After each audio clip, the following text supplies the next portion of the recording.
Eric DeGatti here from One Human Performance, and today what we're going to do is show you a quick series that we like to use a long foam roller to help with shoulder mobility. Mike is going to demonstrate for us a series of movements that we'll do. We're going to do about 10 reps of each, and it's going to start out with some basic swimming arm motions of reciprocal reaching. So just bringing your right arm up and you're keeping your left arm down, pushing into the ground, and then switch. Again, about 10 reps each, and the entire time we want to keep the feet flat at about shoulder width. And the big thing we want to watch for is that the torso stays neutral. We don't want to see his ribs flaring up or a lot of space getting underneath his low back. Once he gets about 10 of those, the next one we're going to progress to is he's going to place his hands interlaced behind his neck. From there, he's going to try to touch his elbows together and then bring your elbows apart and try to touch your elbows to the floor. We want an exhale every time he moves through. Next progression from there, he's going to place his palms flat on the ground next to his hips. He's going to then bring his arms up overhead in a Y position, trying to reach not only for the ground, but trying to reach back as far as he can.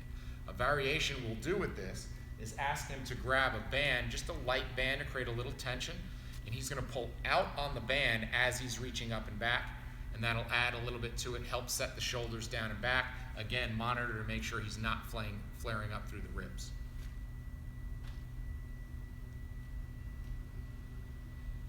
Next progression from here, he's going to give himself a big hug and try to touch his fingertips to the ground across his body.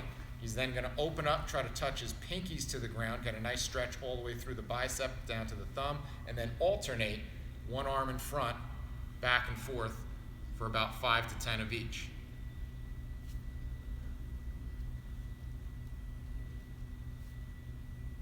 Next one we're going to do is he's going to place his palms down at his side once again, and he's going to make some snow angels. Snow angels meaning he's going to start with his palms down, go out as he gets to shoulder height, palms up. As he gets overhead, clap his hands together and then reverse that motion down. The cue here is to make the biggest circle possible. Try to really extend and get as much length out of the arms as you can.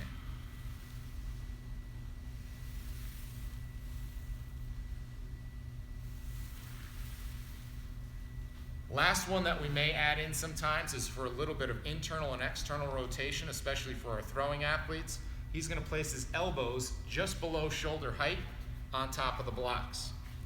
These are just some simple yoga blocks, and what I'm going to ask him to do is to internally rotate both shoulders as far as he can without having the shoulder pop up, and then externally rotate, same thing, making sure that it's just at the shoulder and no movement through the rest of the torso.